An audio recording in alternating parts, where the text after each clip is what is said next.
História. A beginning is a very delicate time. Passado. Makti and Lisan al-Gaib. Yes. It is a prophecy. Futuro. What did you see? There's a crusade coming. Guerras. He who controls the spice controls the universe. Jihad. Personagens. Remove your hand from the box, and you die. What's in the box? Pain. Isso e muito mais. Aqui, no Duna Verso. Mais um podcast do Duna Arrakis Brasil.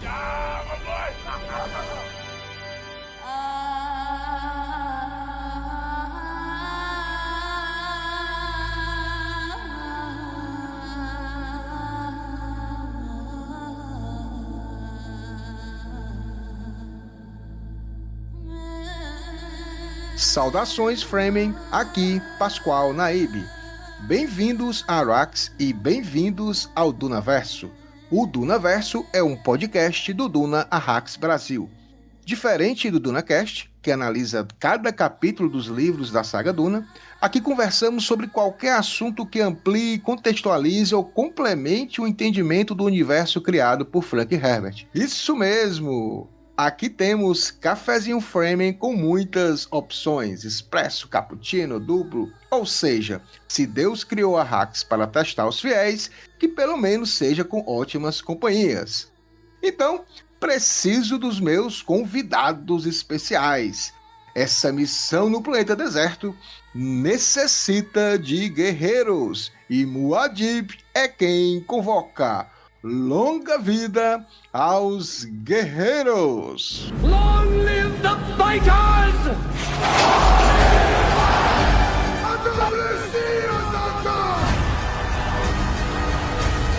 A arte nunca existe num vácuo.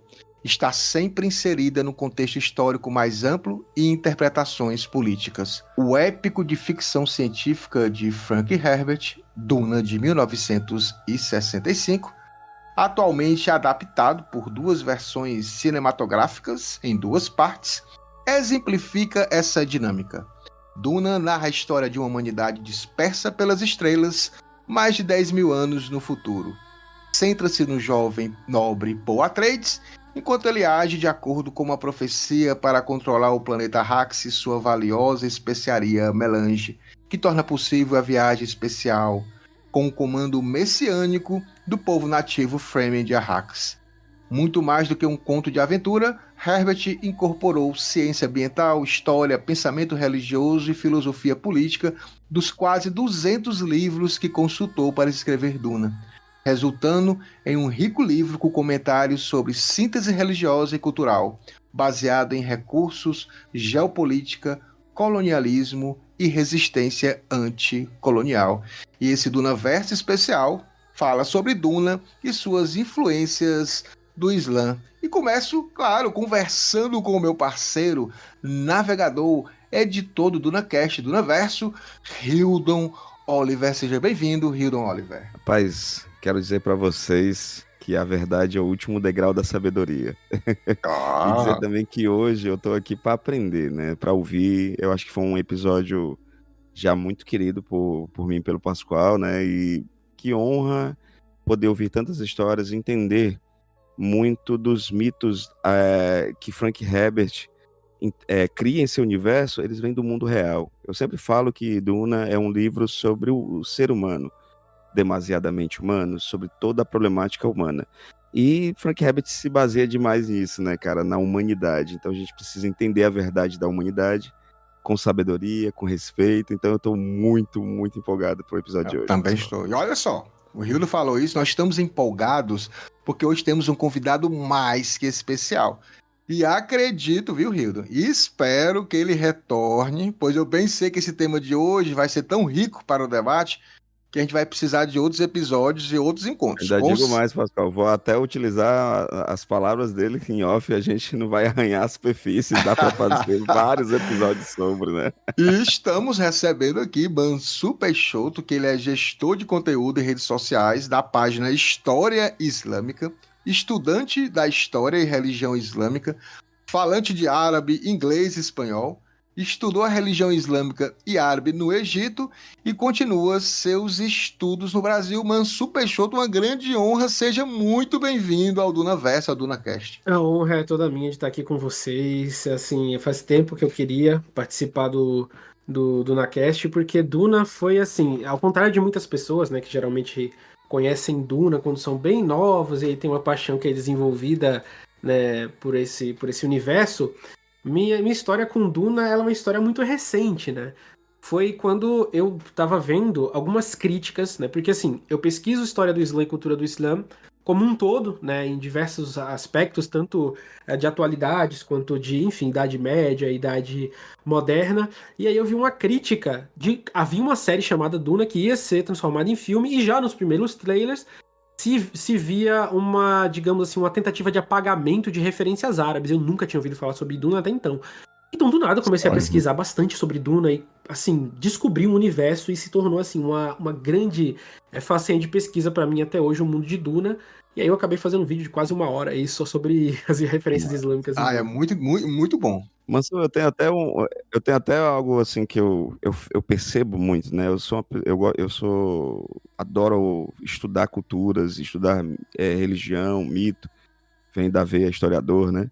E uma das coisas que eu percebo bastante, eu sou muito fã também, quem acompanha o nosso podcast sabe o quanto eu sou fã na obra do Tolkien, né? O Senhor dos Anéis, e eu acabo percebendo que uma das coisas que eu senti muito em Duna, e é muito triste, né? Às vezes o Oriente pra gente ainda é muito distante, né? A gente tem muito mais conhecimento e pesquisa e até conteúdo sobre do Ocidente, do Oriente.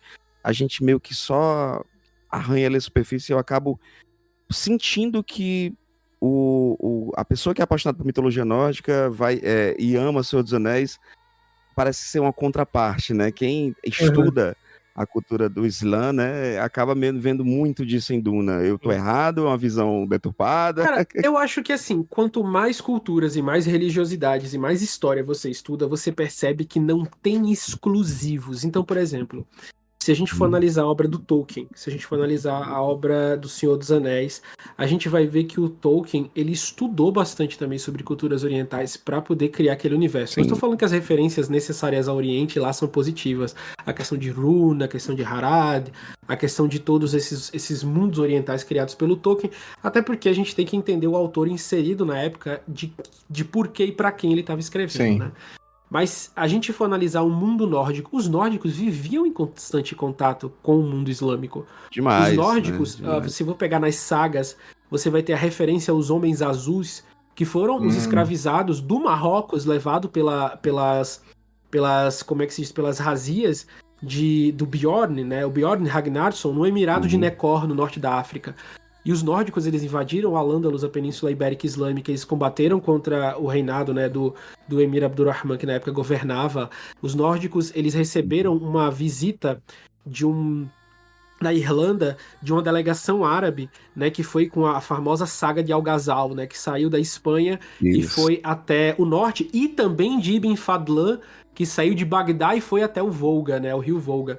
Então, a gente tem que entender que o mundo nórdico, você vai ver as escavações na Escandinávia, você vai ter inúmeros achados de peças, anéis nórdicos com a gravação escrita Allah, a conversão dos vikings ao islamismo que ficaram na Península Ibérica após as razias no território peninsular. Então a gente tem que entender que essas culturas, no mundo real, elas eram muito integradas. Os nórdicos, antes, né, de toda a sua conversão ao cristianismo, eles tiveram muito contato com o mundo islâmico enquanto pagãos, né? Eles não foi feito nenhum esforço missionário para converter o norte da Europa ao Islã, mas os nórdicos, enquanto pagãos, digamos assim, enquanto politeístas, eles tiveram muito contato com o mundo islâmico. Isso é uma coisa que as pessoas esquecem, mas que fez parte da história. Então, quando a gente vai analisar Tolkien, quando a gente vai analisar C.S. Lewis, quando a gente vai analisar esses universos ficcionais, a gente tem que analisá-los dentro de um contexto de um mundo integrado do qual eles foram inspirados, e não, digamos assim, nessas bases que às vezes as pessoas colocam isolacionistas. Sim. Porque a história da Europa é isso. Acho que essas bases elas servem mais por uma questão de catalogar, de ser mais palpável para quem está acompanhando de forma bem Isso. superficial do que qualquer outra coisa, mas você foi pontual pra Isso. caramba, né, bicho? Porque eu Isso. até, quando a gente para até pra pensar mesmo que a Rússia, né, nós tivemos invasões nórdicas e se mesclando pra Rússia, e a gente esquece que é um território completamente diferente, né? Exato. Eu acho interessante também o Mansur falar, porque assim, claro que nós temos uma visão ocidental, né, de várias coisas, né? A gente vai falar no decorrer até desse papo, de como era também a visão da década de 60, 50, né, com relação até mesmo ao Islã, como era diferente com relação, né, aos muçulmanos, e como ela foi se transformando historicamente, né, como a gente vê hoje em dia, né, porque assim, quando você pensa islamismo, assim, obviamente de acordo com muito de propagandas e de falsas informações, e até mesmo de desconhecimento, é por isso que o Mansur tá aqui para falar um pouco, a gente acaba tendo a questão de radicalismo, né? Você, muitas vezes, querem associar, e o Mansur sabe muito bem disso, que a islamofobia, né? Querem associar a todo custo sempre o islamismo com algum tipo de radicalidade, como se no cristianismo também não tivesse.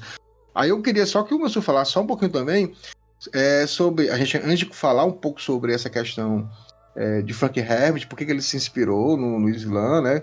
E que será que hoje em dia ele teria essa mesma... ele faria da mesma forma, ele não estaria contaminado com algum tipo de ideias que tem hoje em dia, mas é interessante ele falar um pouco sobre assim, o que é o islamismo, assim, de uma forma mais... para os leigos entenderem, para a gente entender um pouco mais. Essas diferenças que a gente pensa que árabe e muçulmano é a mesma coisa, né? Então, assim, é interessante só fazer essa contextualização e dizer assim, né? O que é que tem de radical ou não. Que é importante para o nosso público também entender essa questão. Exato. Bem, a religião islâmica, ela é uma experiência humana, né? Com mais de 1.400 anos de história, mais de quase aí 1,5 milênio da história da humanidade. É uma religião que é 600 anos mais nova do que o cristianismo, mas ela é uma religiosidade milenar, né? Ela já faz parte da história da humanidade e ela não faz parte da história do Oriente Médio. O islamismo é uma região que, antes da internacionalização do cristianismo, que a gente vai ter no século XVIII, no século XIX, com a era das navegações, o Islã já era internacional. Você tinha comunidades muçulmanas da Coreia até Provença, na França. Então, isso aí eu tô falando na Idade Média, né? Então, assim, o Islã sempre foi uma religiosidade universal. E o que é o Islã? Bem, se for falar o que é o Islã e tudo que envolve o Islã, eu vou passar aqui dias falando, né? Mas, de uma forma bem resumida, você tem duas formas de enxergar o islamismo, né? Uma forma que é como os seguidores do islamismo veem a própria religião e da forma, digamos, que os não muçulmanos, como eles enxergam a religiosidade, pelo menos os não muçulmanos que estudam, né, a religiosidade islâmica. E o islamismo, ele é uma religiosidade que, de acordo com os muçulmanos, ela é uma religiosidade universal, que vai surgir com a figura de Adão, o primeiro homem, e vai sendo transmitida de povos em povos, profetas em profetas, ao longo de todo o globo, até que o último profeta da humanidade, que é na última fase da história humana, né, dos milhares de anos de história da experiência humana na Terra, que é a figura de Maomé, ou profeta Muhammad, como conhecemos em árabe. E ele é o último de uma cadeia de profetas que vai passar por Jesus, Abraão, Moisés, Khidr e tantos outros mensageiros que vão ser mencionados, que a gente conhece, que a gente não conhece. Mas o islamismo, ele tem uma pregação universal. Enquanto a Bíblia, digamos assim, ela se foca dentro de um contexto de um povo escolhido, e aí você vai ter a história de Jesus, que meio que termina aquela história. O Islã é universal. Para o Islã, todos os povos do mundo receberam profetas, os indígenas norte-americanos, os asiáticos. Mas o que? Todas as épocas, a humanidade ela acaba se rendendo à sedução da idolatria. É a deixar, né, a figura de Deus supremo, o Deus único, para adorar demiurgos, divindades menores, inventar deuses e etc, etc. Isso vai corrompendo. E para isso se faz a necessidade do envio de profetas, né? É assim que os muçulmanos se veem a sua religião. Já para os não muçulmanos, né, o Islã é uma religião que ele começa com a pregação em 622, né, da era cristã, ali na Península Arábica, com a figura do profeta Muhammad, e que vai ter diversas semelhanças com a crença cristã e judaica em diversos aspectos, e vai ser um dos grandes monoteísmos do Oriente Médio que vão estabelecer, né, a religiosidade abraâmica para outros rincões do mundo, né? Por exemplo, o Islã ele vai islamizar a Ásia muito antes da chegada do cristianismo, como a gente o conhece, pelo menos o cristianismo católico ocidental, ali naquela região. Então o islamismo é uma religião que acredita no único Deus, tem um livro sagrado, o Alcorão, né, que é a Bíblia dos muçulmanos, vamos dizer assim, e tem, enfim, diversos aspectos na religiosidade que podem ser estudados, que podem ser avaliados. E como toda religiosidade, os muçulmanos têm correntes, né? Não existe um movimento humano único. O cristianismo tem protestante, tem católico, tem cristãos ortodoxos gregos, ortodoxos russos. Enfim, você tem uma variedade de cristãos ao redor do mundo. E os muçulmanos também têm, tal qual suas contrapartes religiosas no mundo, suas variedades religiosas. Tem muçulmanos xiitas, sunitas, ibades, muçulmanos de todas as categorias que a gente puder imaginar existem no mundo, e essas pessoas elas vão dar interpretações totalmente diferentes ou parcialmente diferentes do que é a vontade de Deus, do que é o espírito da lei, do que é a religião islâmica. E aí você vai ter o surgimento de radicalismo, você vai ter o surgimento de não radicalismo, você vai ter o surgimento de religiosidade pacífica, de religiosidade ascética, e você vai ter os movimentos de religiosidade radical, de religiosidade extremista, como tem em todas as religiões, né? Mas é que nem eu falo para as pessoas, pelos muçulmanos não terem dominado as relações públicas no mundo, você associa bomba a muçulmano, enquanto o país mais bombardeado e explodido de pessoas na história foi o Laos, e quem explodiu ele não foi o muçulmano, e sim, né, enfim, os americanos, através daquela figurinha que deixou o mundo ano passado, do Henry Kissinger, e aí eu deixo a cargo de quem tiver curiosidade de pesquisar qual era a religião dele. Mas, enfim, de bola. Eu acho importante, né, Hilda, a gente contextualizar esse primeiro momento, porque assim, extremismo religioso vai ter em qualquer vertente, qualquer religião, né? A gente tem as nossos a gente vê muito aqui crescendo também aqui no Brasil, na questão dos extremistas religiosos. É importante começar assim. E aí eu vou passar, claro, para Duna, né? Para Frank Herbert, que eu fico impressionado. Eu tenho como eu falei, tem um historiador, ele é o Harris Duhane, que eu troquei algumas ideias com ele, inclusive sobre o termo Jacurutu, que aparece em Filhos de Duna, que eu acabei descobrindo que é uma lenda indígena brasileira. E aí ele achou muito interessante e começou a fazer essa pesquisa. E eu vou ler aqui alguns comentários deles em uma determinada entrevista que teve com ele, vou até dizer de onde foi. Inclusive aquele meu texto foi exatamente desse Jornal de Assuntos Internacionais, tá? De Georgetown. E aí eu peguei esse texto lá e ele foi entrevistado. Eu queria colocar algumas palavras dele, porque eu achei interessante, porque assim, eu queria de uma fonte de uma pessoa que é historiadora, não pela questão mas é porque eu achei interessante. O cara é historiador, muçulmano e ama Duna. E aí, e são as perguntas que eu também vou te fazer. E eu vou falar aqui algumas frases dele, eu queria que tu também refletisse se tu concorda ou não. Que ele fala assim, considero que o envolvimento dos livros, né, do Duna, com o Islã, transcende o jogo de palavras, linguística, né?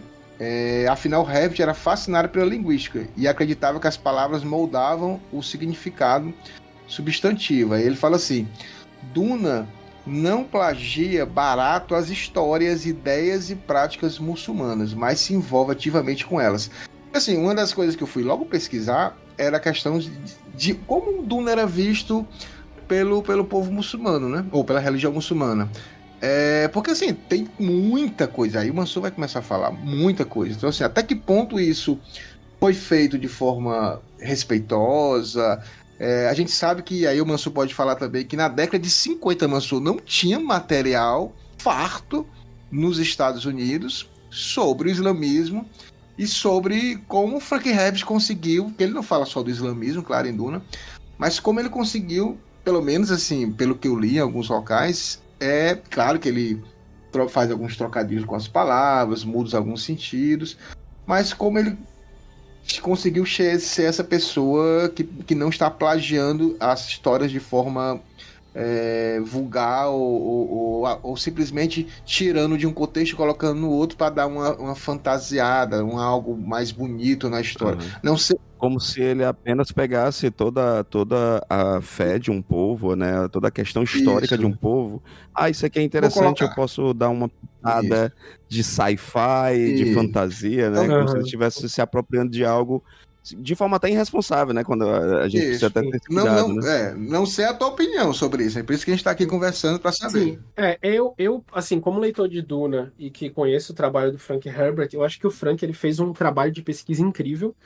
E ele foi extremamente respeitoso. Só que eu sou suspeito para falar, porque nós muçulmanos, no contexto atual, a gente é meio carentão de referências, né? Então, sim. quando acontece qualquer autor que busca referências islâmicas para construir qualquer coisa, a gente fica tão... escolheu a gente, A gente acaba passando por cima de muita coisa, sem ter um olhar tão crítico, assim, as coisas, por causa, enfim, de toda a propaganda negativa que é feita sobre a gente e uma pessoa escolher o nosso tema para construir. Mas, de modo geral, assim, falando sério, o Frank Herbert, ele foi muito feliz na sua construção. Óbvio que é tudo ficcional, né? Digamos assim, Frank Herbert, ele diluiu o Islã, né? O pessoal fala, não, os Fremen são as representações dos árabes, dos muçulmanos. São a representação mais forte, digamos assim. Isso. Mas o Islã, ele tá diluído em Duna, em diversas referências, e não é só a linguística.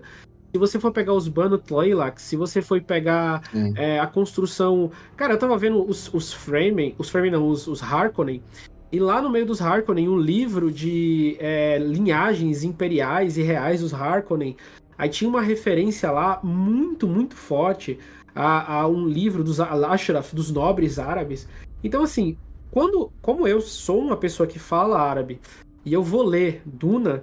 Pra mim é uma experiência completamente diferente de uma pessoa que não fala árabe e ela vai ler Duna. Porque eu costumo fazer uma leitura dos livros, qualquer livro que eu vou ler, tanto de ficção quanto livros de história, eu sempre tô com um bloco de notas fazendo anotações, que eu não risco o livro, tá, gente? Eu só risco caderninhos de notas. Eu tenho um livro pra riscar, viu, Mansu? Assim, eu tenho um livro que fica exposto, bonitinho, e tem um livro que é pra riscar, que é isso que eu faço. Eu não faço eu não faço isso. Eu não risco o livro, mas, por exemplo, sempre tem aquela folha de guarda, né? Ali no início. Eu, como sou ilustrador, eu faço ilustrações. Isso é um abomination pra mim. Aí eu vou... Mas eu fiz a ilustração do Paul e da Shani, então acho que... Aí sim. Agregou um valor. Já é legal. Agregou. Aí eu anoto sempre num bloquinho de notas, né? E em Duna é difícil você passar por uma página sem eu ter que fazer uma anotação. Porque você tem uma terminologia que ela é colocada, que ela é construída, e quando você sabe o idioma do qual Frank Herbert usou, né, digamos assim, tanto o persa, que não foi só o árabe, o persa, o turco, para estar construindo, você vai pegando aquelas coisas ali, você vai anotando e você vai tendo várias, né, insights naquilo ali. Então ele foi muito, muito feliz na sua construção, ele foi muito feliz na sua colocação, né, da construção de Duna, e eu gostei muito de tudo com relação a isso, né? Pela minha leitura foi muito feliz com relação à Duna de Frank Herbert.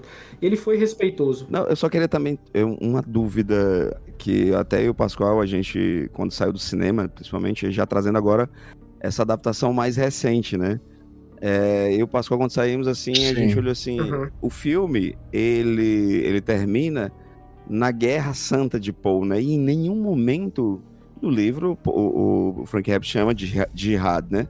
Mas o filme, ele se isenta disso. Tu acha que foi uma saída interessante, até por conta dessa questão que é problemática, as pessoas acabam por receber essa errado, né?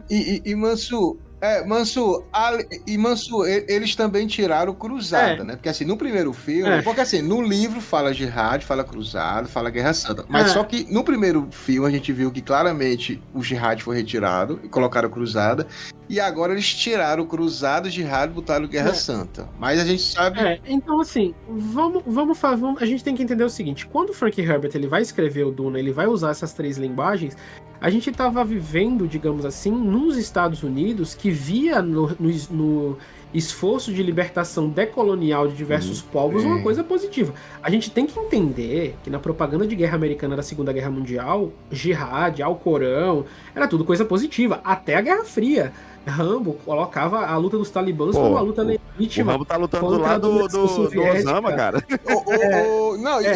Deixa eu só te falar uma coisa que você vai complementar também, que eu vi um texto seu lá na História Islâmica que eu achei massa, que é um pouco antes disso, mas tu pode complementar com o Rambo e tudo mais, que é os Zuavos da América.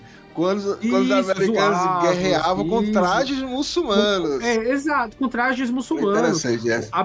Emir Abdul Qadir al-Jazairi, que era líder da resistência da Jihad argelina contra os franceses, teve uma cidade americana que foi nomeada em homenagem a ele, Abdelkader, nos Estados Unidos. Abraham Lincoln mandou 2 pistolas em homenagem a ele. Pedro II saiu do Brasil e foi pra Síria visitar o líder da Jihad anti-argelina. Tem até, inclusive, no Diário de Dom Pedro, o encontro dele. A gente tem que entender que Frank Herbert escreveu Duna nesse contexto. Exatamente. Onde, digamos assim, Jihad era a Jihad pré o Império Americano tal como sua fase que a gente está vivendo hoje. Sim. Onde a Jihad, ela não é contra o Império Americano. Ela é contra o Império Francês, ela é contra o Império Britânico, ela é contra outros impérios que os Estados Unidos, inclusive, apoiavam, contra o Império Soviético. Então, o Frank Herbert, ele vai escrever nesse contexto. Então, da mesma forma que as referências, por exemplo, à homossexualidade de Vladimir Harkonnen, a questão da Jihad, por ser uma polêmica, digamos, nos Estados Unidos modernos, porque a gente, infelizmente, a gente tem que entender, pessoal, que a indústria cinematográfica, ela é vendida pelo mundo, só que ela é moldada pelo gosto do público americano, não tem jeito. Então, assim, ninguém tá preocupado com que o brasileiro, o afegão, o chinês, hoje em dia jamais, né, porque os chineses estão começando a exercer mais uma pressão na indústria cinematográfica, mas, assim, ninguém tá preocupado com que o boliviano, com que o egípcio, ele vai achar de um filme, né. Então, essas alterações, elas são feitas para não ofender o público moderno americano.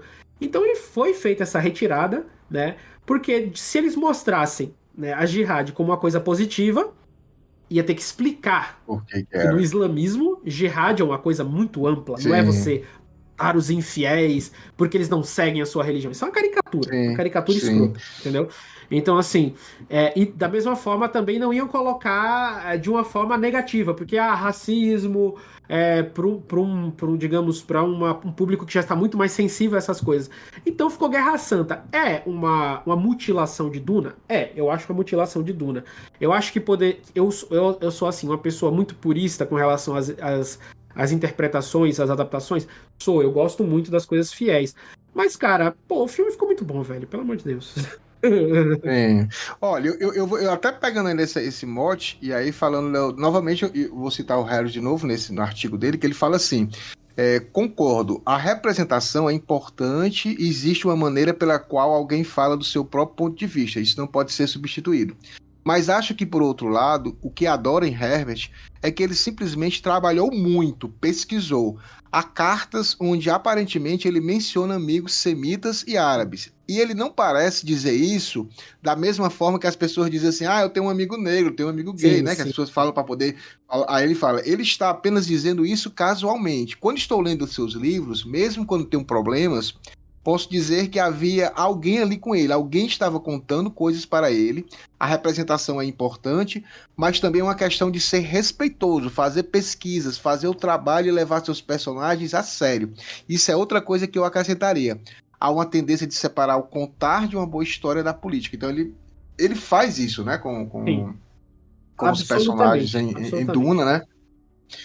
E uma coisa interessante que eu estava vendo até numa live, falando um pouco sobre a questão do Duna e o islamismo, é que ele ignorou completamente o movimento do Islã negro, que estava acontecendo na época com Malcolm X, que estava lá, exatamente. Né? Era interessante.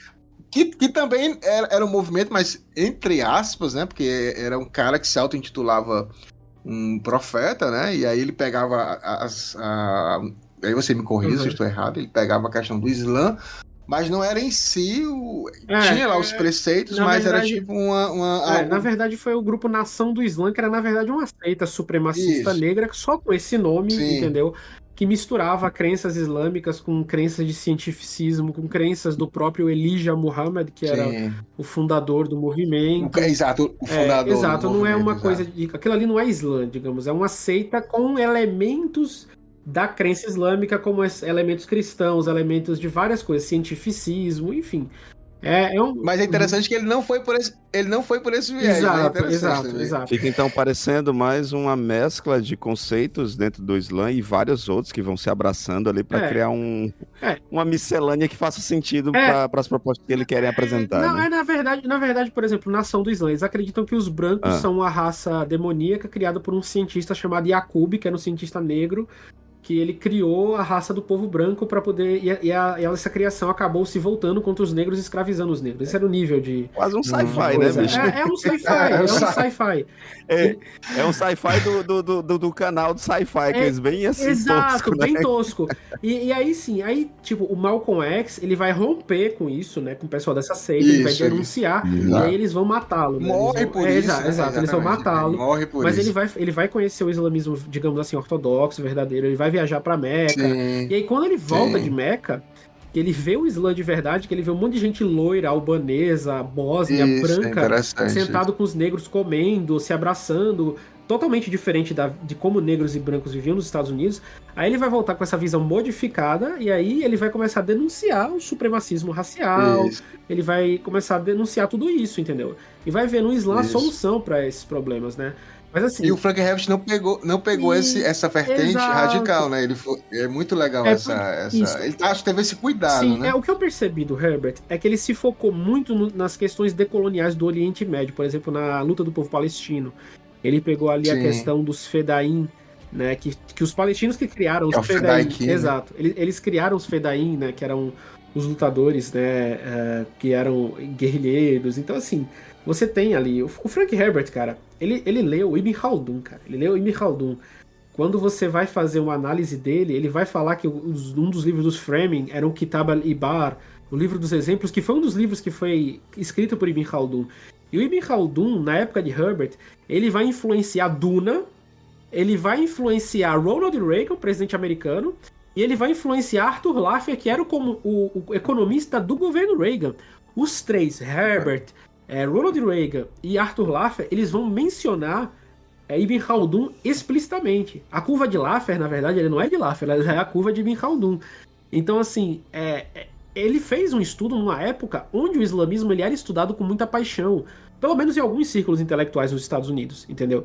Então, assim, ele vai pegar todos esses negócios para colocar em Duna, e quando você tem um conhecimento da história do Islã, porque assim, eu primeiro estudei a história do Islã por década, para depois começar a ler Duna. Então, eu consigo pegar os easter eggs. Assim, sim, deve ser incrível, cara. Não, cara, sabe aquele meme assim que o cérebro do cara sai uma luz assim, the prophecy is true. Sim. This prophecy is how they enslave us. It's not a prophecy. It's a story. I don't care what you believe. I believe. E cada vez que você lê, descobre outra coisa. E tô falando dessa questão de leitura, aí você vai me ajudar aqui, porque nessa pesquisa, o Harris ele fala que, além do Lawrence das Arábias, que foi o filme, que o realmente Frank Herbert assistiu e se inspirou, tem um livro lá que é baseado no livro do Lawrence, que é Os Sete Pilares, né, da Sabedoria, mas ele fala que na biblioteca do Frank Herbert tinha também um livro do autor jordaniano, não sei se a palavra é essa, Suleiman Moussa. Suleiman Moussa, sim. Pronto, que criticava diretamente, né, o livro do Lawrence, né? Então, assim, você vê que o Herbert, ele em muitos momentos, ele gostava dessa contraditório. Ele gostava de ver as opiniões que estavam ali e ele lia tudo isso, né? Não era assim simplesmente, vou tomar posição disso. É assim, claro que Frank Herbert é um ser humano como qualquer outro, cheio de falhas, né? Então, ele foi, dentro da sua vida, ele foi crescendo como qualquer pessoa, foi se aprofundando e conhecendo mais, mas eu acho interessante ele sempre ter essa voz, de assim, eu vou ver isso aqui, mas eu vou ver o que tá falando contra isso aqui, né? Acho interessante, talvez isso você tenha percebido também nessa leitura de Duna, né? Sim, não. Cara, você vai ver o primeiro encontro da Gaia Mohaim, a líder das Bene Gesserit, com o Paul Atreides. Aí ele fala alguma coisa que ela não gosta e ela deu putz, árabe. Aí ele vai, porque ele tinha uma espada, o Kinjal. Putz, isso aqui é dos muçulmanos do Khalid, isso aqui é do Imam Shamil, que era uma figura que eu já estudava antes de conhecer Duna. Então, assim, assim, pra mim, ler Duna é só ficar, sabe, fazendo um joguinho de 7 erros? É só isso, é só ficar caçando as coisas, entendeu? Uma garimpagem mesmo. Então, assim, foi uma pesquisa muito profunda, foi uma coisa muito, muito colocada, porque as pessoas acham que as referências a Duna são referências somente, como é que eu posso falar pra vocês, que nem, né, nesse autor que você citou, esse analista, nomes, palavras. Sim. Não. Ele estudou as crenças do Islã. Ele estudou como... Ele imaginou uma referência do islamismo. E, cara, sabe o que é louco? Ontem, eu tava assistindo a palestra de um imã norte-americano que eu gosto muito dele, que é o nome dele é Shadi Al-Masri. Eu tava assistindo uma coisa dele, e ele falou de uma profecia do profeta Muhammad de o islamismo se espalhando pelas estrelas, né? Que século VII, o profeta Muhammad, ele colocou isso. Ele falou que a religião islâmica ia chegar nas estrelas. Antes do fim do mundo, ela ia chegar nas estrelas. Então, assim, o que Frank Herbert leu, a gente não sabe. Mas eu fico encontrando referências cruzadas nas tradições religiosas islâmicas com o que a gente vê em Duna o tempo inteiro. Pronto, eu fiz aquele vídeo lá de quase 1 hora falando sobre as referências islâmicas em Duna. Se eu fosse fazer esse vídeo de novo, eu já teria acrescentado um monte de coisa. Porque todo dia eu tô assistindo, sem intenção, eu tô assistindo uma palestra de um imã, eu falo, pô, eu vi isso em Duna. Você tá entendendo? É isso. Sem intenção, eu tava assistindo. Mas acabei não te perguntando. Tu leu o primeiro livro, assistiu algum filme do... Porque a gente teve Duna de 84 do David Lynch. Não, os antigos eu não assisti, não. Só assistiu os novos. A gente teve uma série, os novos, né? Então a partir de 2021, né? Que tu começou a ver o filme, começou a... Eu comprei a coleção, os box, aqueles lá, aquela... Sim, da Editora. Exato. A versão grande, aquela bem compridinha, assim. Não tem uma pequena que lançaram, toda colorida com rosa. Sim, eu comprei a mais capa dura. Essa eu quero porque eu acho muito bonito o box dela. Eu achei ela numa rodoviária. Olha aí. Lá em São Paulo, no Tietê, vendendo na subida da escada rolante, assim. Aí tinha as duas versões, né? Aí eu comprei essa mais compridazinha. Eu vou só ler mais uma coisa da pesquisa aqui do Harris, que eu acho importante falar dessa questão dessa preocupação, porque é muito legal falar com uma pessoa que entende, né? Que pratica a religião, porque assim, uma das coisas que muita gente acaba chegando e quer, quando tem alguma coisa que está fazendo sucesso, você quer causar em cima daquilo, né? Eu não estou dizendo também que a sua voz está representando toda a galera do Islã, tem gente que não vai concordar. Tem gente que vai, mas assim, na grande maioria que eu tô conversando, tem essa questão. E, tipo, Duna tá desde 65. Se fosse pra ser alguma coisa de polêmica, já tinha acontecido há muito tempo, né? Já tinha tido muitas discussões com relação a isso. Mas ele fala também aqui, porque ele faz uma comparação, esse autor que eu tô falando, né? Que ele leu também, quando criança, O Coração das Trevas, né? Do Conrad. E ele fala assim... tem aquela semelhança da narrativa do homem branco que vai para o lugar africano e tem crise de consciência. Existe essa semelhança, mas acho que para por aí. No ensino médio, que ele fala que lê o livro, sempre fiquei extremamente frustrado com tudo que líamos e quão racista era. Mas nunca senti isso com Duna. Tive problemas com Duna, mas não senti aquele nível de reação visceral que senti quando li Coração das Trevas no ensino médio. Eu realmente odiei aquele livro. É uma ótima leitura, mas é aqui que as questões políticas e a narrativa se juntam. Falta o trabalho do personagem em Coração das Trevas. Eu acho literalmente que o descreve em algum momento como alienígena ou marciano, sem profundidade. É disso que eu estou falando, dessa ideia abstrata do outro. Considerando que a ideia do outro, de Herbert, é problemática, mas não é abstrata, é muito particular. Ele tem vidas, ele tem histórias, né?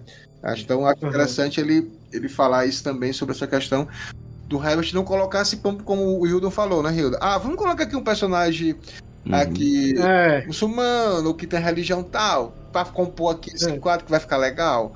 Não era isso, né, o Mansur? Era muito mais profundo, cara.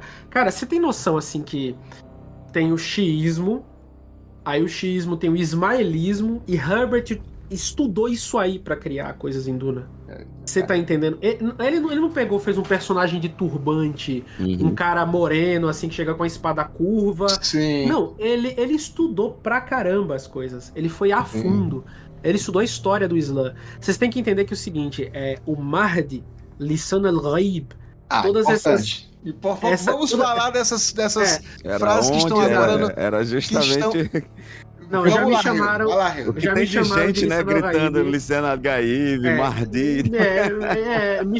Me chamaram já de Lissandra Gaib. Meus seguidores lá no YouTube já estão começando a me chamar, falar, não tem jeito, é o Lissandra É o Gaib. Luciano Algaíbe, não tem jeito. Eu falo direto, pessoal, gente, eu não sou o Lissandra Gaib, pessoal, não tem jeito, é o Lissandra Gaib. Mas é interessante, né? Agora sim, Musu, e a gente pegando um pouquinho pro filme também, né? A gente está vivendo em momentos bem, bem críticos, assim, com relação à questão religiosa, a extremismos não só religiosos na questão do Islã. Cara, Pascoal, eu vou te ser bastante honesto, eu acho que a gente sempre viveu e vai cada vez, assim, eu acho que a gente pensa, né, às vezes por estar... agora nós temos mais acesso à tecnologia, à cultura, mas eu não vejo que isso acaba se sobressaindo. Eu acredito que, infelizmente, a visão das pessoas ainda é muito preconceituosa em relação a tudo, né? Quando a gente para pensar, principalmente na questão de religião, né? Eu que sou uma pessoa que eu me considero bem à parte de religião, eu tenho minhas crenças, mas eu acho que a gente é muito nutrido de preconceitos, até porque que vem muito do que eu falei no início, são coisas que a gente não tem o conhecimento, né? E por não ter o conhecimento, alguns autores, diretores, eles se apropriam disso e trazem essa versão caricata, né? Essa versão, né? Por exemplo, eu nunca esqueci, cara, uma das minhas animações favoritas, trazendo já coisa da minha infância, que é da Disney, né? É o Aladdin, né? Só que eu li As Mil e Uma Noites, né? Quando criança, eu tinha um livro das Mil e Uma Noites, eu amava aquele livro. E eu sabia que o Aladdin era chinês, assim, era completamente diferente, né? Só que hoje em dia, para nossa cultura, ele é árabe, né? Hoje acabou, né? É porque, assim, o Aladdin, eu fiz um vídeo, inclusive, não sei se vocês assistiram, sobre o universo do Aladdin. O Aladdin, ele é do Turquestão Oriental, que hoje é parte da China. Mas na época, exato, mas na época, quando ele foi colocado...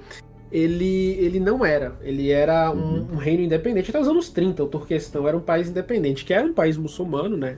Da etnia uigur, que vivia ali dentro da esfera de controle chinês. Eles eram vassalos, digamos assim, da China, um dos muitos povos ali do entorno, que nem os tibetanos, enfim. Mas, Mansur, só pra me tirar essa curiosidade, porque quando eu criança, esse livro, ele me apresentava justamente esse Aladdin com uma vestimenta um pouco mais diferente das demais histórias, né? Porque tinha algumas ilustrações. Você via que na fisionomia ele era diferente das demais histórias que Sherazade contava, né? Exato. É porque ele veio de uma região fronteiriça da China, né? Ele veio de uma região fronteiriça da China, de um país vizinho da China, na fronteira, na divisa entre a Ásia Central e a própria China. Então por isso que o Aladdin ele vai ter, digamos, essa coisa meio que diferentona do resto das outras. Mas você vai ver que o personagem do sultão ainda está presente ao invés de um imperador, que deveria ser chinês, porque os uigures eles tinham seu sultão. Então, assim... os califas, né? Eles falam muito. Exatamente. Exatamente. Mas por quê? Porque ele era... Vizir, né? O próprio... Tem um personagem que depois é ampliado na animação, o Jafar, que ele é o Vizir, né? Exatamente. Por quê? Porque ele existia no universo chinês, isso aí é incontestável, mas dentro de um universo chinês arabizado, porque é o universo que os uigures viviam, que era um dos muitos povos islamizados da China. A China tem umas 5 etnias muçulmanas no total, entendeu? Então, assim... tem o povo Salar, o povo Hui, o povo Uigur. Então todas essas coisas elas acabaram no Aladdin, né? Então assim, o Aladdin ele tem essa internacionalização do Islã na sua construção. Pegando essa questão do Aladdin, da forma que ele virou internacional, até mesmo de forma que você vê como algo bom, tá? Que é algo bom. E aí você pega Frank Herbert em 65... e Denis Villeneuve em 2021 e 2024. E a gente vê em 2024, como a gente estava falando, até o Rio citou, as pessoas falando Mardi e Lisan Al-Gaib. Como é que o Villeneuve conseguiu, porque não é fácil, aí eu quero saber se você acha isso, como é que ele conseguiu que todo mundo, o povo americano, conseguisse tirar o seu preconceito de lado, porque ali a gente está vendo claramente citações islãs.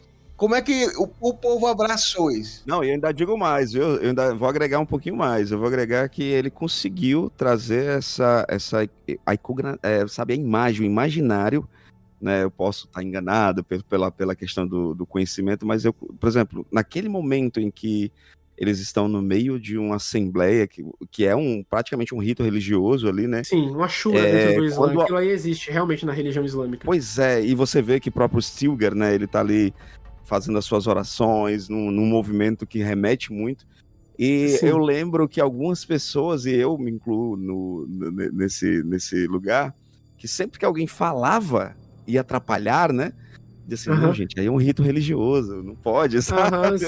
Sim, incômodo, sim, né? Sim, não, mas eu vou te falar. Como é que o Villeneuve conseguiu? Ibn Khaldun, né, que foi uma das inspirações de Frank Herbert, ele diz o seguinte: o acaso são só causas ocultas, né? Que a gente não conhece, a gente chama de acaso, mas porque a gente não conhece as causas, né? Então, assim, tem muita mudança política acontecendo nos Estados Unidos com relação ao Islã. Muita. Os muçulmanos americanos, eles têm crescido muito. As conversões ao Islã dos Estados Unidos, elas estão avançando muito. E os muçulmanos estão começando a ficar muito relevantes na política americana. E isso acabou surgindo, o lançamento desse filme, vocês viram que foi adiado, né? Inclusive, Sim. No meio do reacendimento de uma forma que, assim, faz décadas que não é vista, da questão palestina, né? Que estava apagada, basicamente, do imaginário político mundial. E ela ressurge com toda a força, e da mesma forma que os muçulmanos começam a ficar extremamente relevantes na política americana, congressistas muçulmanos, tudo isso já fica muito...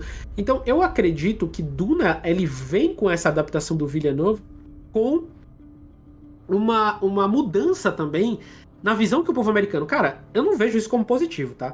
Mas em dezembro do ano passado, a carta de Bin Laden à América virou trending no TikTok. Entendeu? Entendi. Porque o pessoal começou a reler Osama Bin Laden, que é um líder de um grupo terrorista, Sim. mas de uma forma positiva. A carta de Bin Laden à América. Assustador. Se você fosse ler isso em 2001, e eu não tô falando de muçulmanos, eu tô falando do povo americano mesmo, entendeu? Sim. Porque o pessoal tá vendo... Até o povo ocidental mesmo, né? Exato, porque o que acontece? Qual era a crítica do Osama Bin Laden aos Estados Unidos? Ele dizia o seguinte: olha, vocês estão invadindo nossos países, eu vou lutar contra vocês porque vocês estão matando nosso povo. Vocês invadiram o Kuwait, invadiram o Iraque, invadiram o Afeganistão. É por isso que eu tô fazendo terrorismo. Na época que o Osama Bin Laden disse isso, o que o George W. Bush falou? Não, olha, eles nos atacam porque eles odeiam nossas liberdades, porque somos infiéis, porque comemos porco, porque bebemos álcool. Como se isso fosse realmente verdade. Mas não, eram causas políticas, obviamente, de um movimento extremista, de extremismo político, que considerava a morte de civis como algo justificável, né? Mas tinha um porquê por trás. Sim. Não era porque ele odiava as liberdades do povo americano. Sim. Tanto é que Osama Bin Laden passou a adolescência dele toda na Disney, né? Antes de virar terrorista. Sim. Então, assim... mas isso começou a ser relido de uma forma positiva pelos americanos. Eles começaram a falar, mas poxa, a nossa política externa matou milhares de pessoas ao redor do mundo. Então, assim, essa mudança na visão do próprio povo americano sobre o seu papel no mundo, que as pessoas não veem mais somente como uma coisa benfazeja, polícia mundial, promotores da liberdade, todas essas coisas aí, isso surge junto com uma abertura maior a esse aspecto de Duna, que é uma visão da luta anti-dominação, anticolonial, anti-invasão. Histórica, né? Exato, histórica. Então, assim, por essa abertura maior social, permitiu a Duna permear as coisas dessa forma que está sendo permeada agora e que a gente está vendo, entendeu? É muito interessante. Então, virou meme, uma né? série...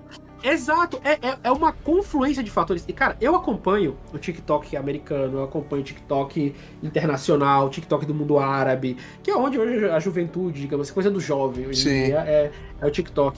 E assim, a mudança é extrema. Você tem noção de que hoje, mais de 60% da população americana é totalmente contra a política externa americana? Bem mais de 60%. É interessante. E essa política externa em relação ao mundo árabe.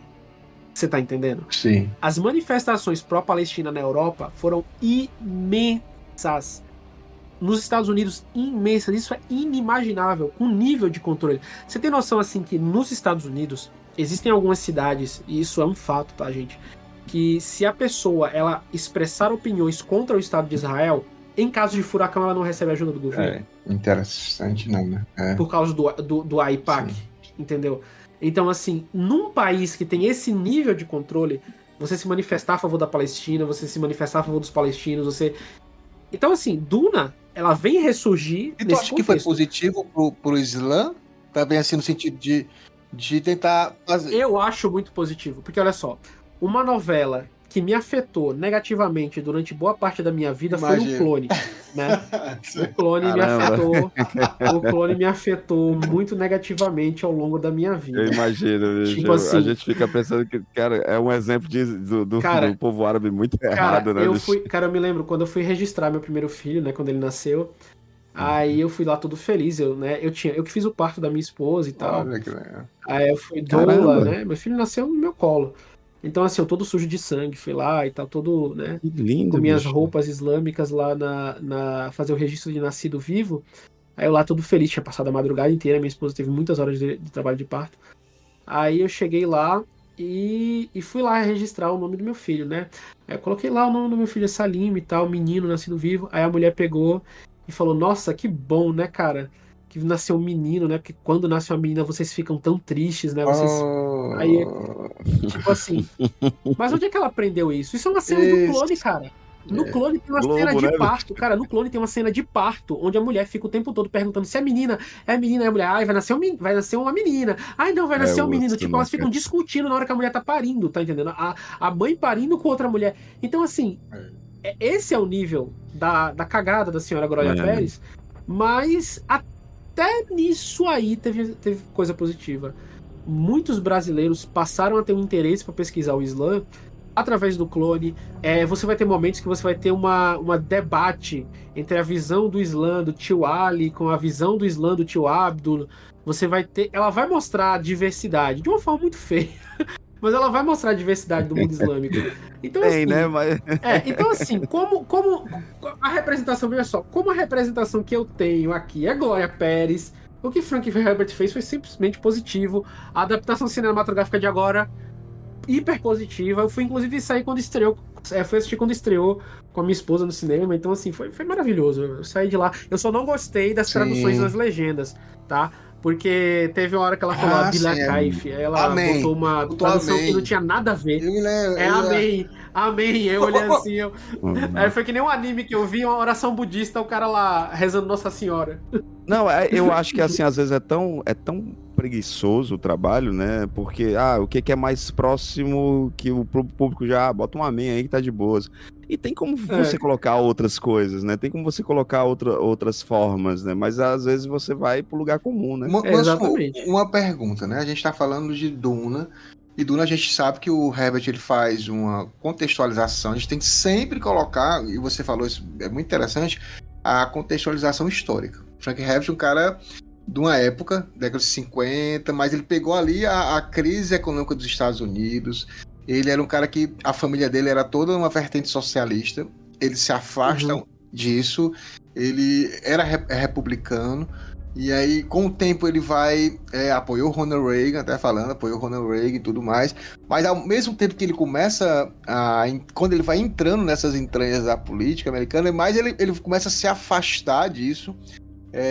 Não chego a dizer que ele vira um anarquista, mas ele começa a sair, a criticar muito essa questão da política. Inclusive, ele fala que o melhor presidente dos Estados Unidos foi o Nixon, que foi o cara que foi deposto, porque era o cara para mostrar, estão confiando, tá aí o que ele faz por trás, né? Então, assim, você não pode confiar.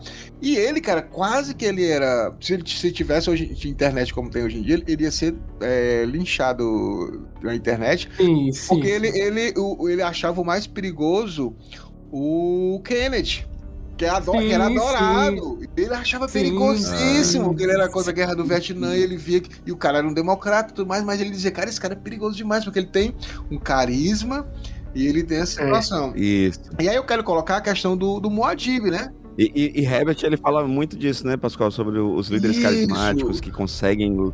E cara, é algo que a gente precisa ter muito cuidado com esse carisma. Ele pode ser destruidor. E o que eu quero falar, assim, é sobre essa questão do anticolonialismo, né? Porque o Herbert coloca isso, né? Aí eu queria passar para a questão mais de onde ele se inspirou, assim, se teve algum livro. Porque, assim, a gente brinca muito que Star Wars, né, se inspirou, o tio George Lucas amou Duna, né? Sim. Então, muita coisa de Duna. Sim, ele tirou. Mas aí eu faço uma justiça.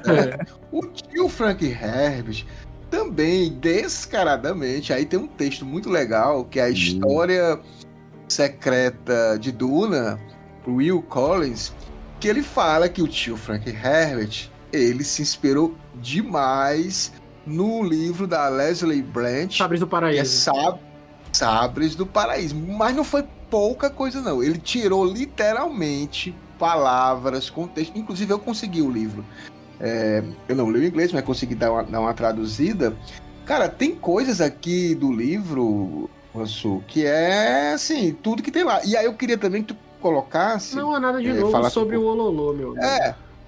Mas a Leslie Blanch é uma visão, é uma autora, né?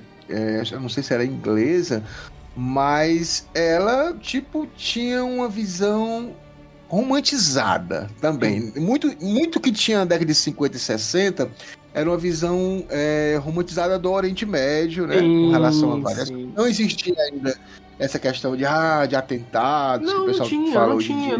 Não tinha, porque... Você tem que... Herbert meio que entrou nessa 1001 Noites, né? Pode-se dizer também assim, né? Fala um pouco sobre esse livro e sobre o relato histórico desse livro, né? Que é do Imam Shamil. Como é que se diz? O Sabres do Paraíso, ele não se passa no Oriente Médio. Ele é um livro que se passa no contexto da Guerra do Cáucaso, né? Entre a Rússia e os ávaros, né? Porque, assim, o islamismo, ele é muito forte ali na região do Cáucaso, da Daguestão. Então você tem os ingushes, você tem os chechenos. E os chechenos, e os ávaros, né? Eles eram liderados pela figura do Imam Shamil, que ele, inclusive, é da mesma ordem mística que eu faço parte, né? Que é a Tariqa Naqshbandi. Então, o Imam Shamil, ele era um líder que ele organizou a resistência daquele povo contra o Império Russo, né?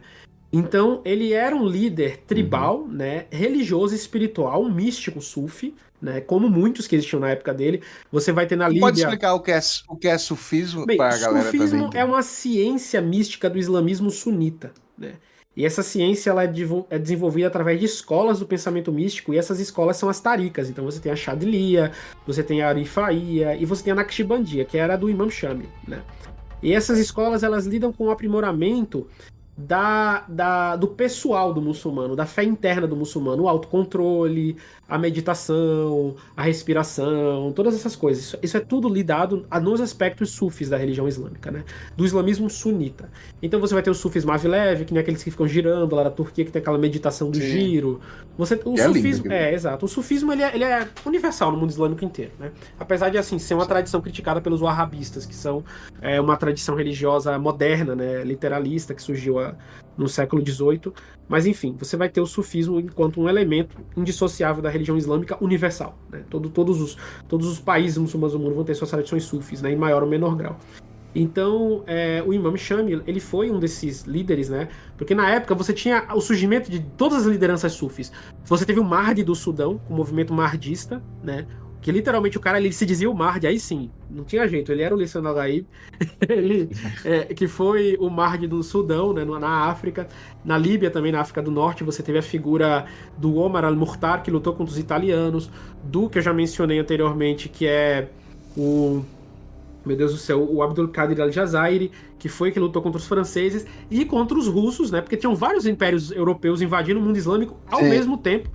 Os russos, eles eram combatidos pelo Imam Shamil. E os Sabres do Paraíso, ele é uma história que se passa ali no Cáucaso, na resistência dos ávaros, chechenos, etc., contra a incursão dos russos ali. Tanto é que a história de chamar o Shah Dankorino de Imperador Padishah é porque Padishah é um título turco para governante, para imperador. E era assim que o Imam Shamil se referia nas cartas dele ao imperador da Rússia, ao imperador Padishah, ao Padishah, entendeu? Legal. Então, os russos tinham o Nicolau e o pai do Nicolau como imperador, né?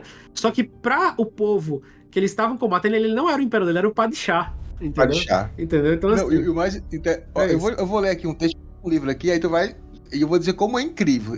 Esse texto que eu vou ler aqui, quem leu Duna sabe muito bem que é o Barão Vladimir falando sobre os Fremen, né? Sobre as mulheres Fremen, mas aqui é o texto do Sabres do Paraíso. Sabres do Paraíso, sim. Mas as mulheres também sabiam lutar, pois acreditava-se que descendiam das Amazonas. Sob seus véus, elas usavam uma adaga.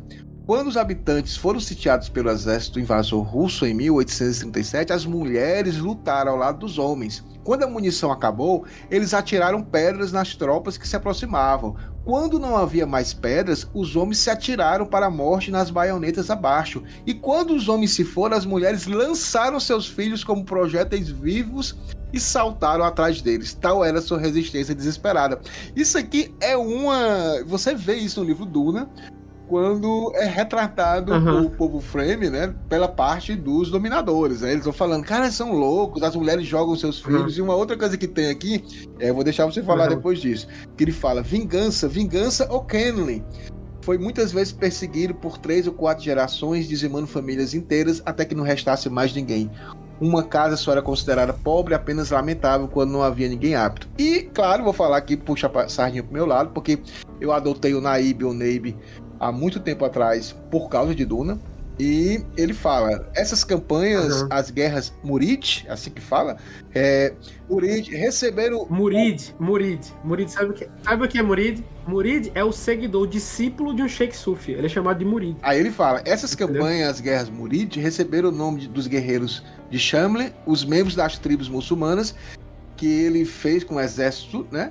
Monges combatentes, conhecidos como Murids, seus líderes, Naibs. Nenhum Naib foi capturado.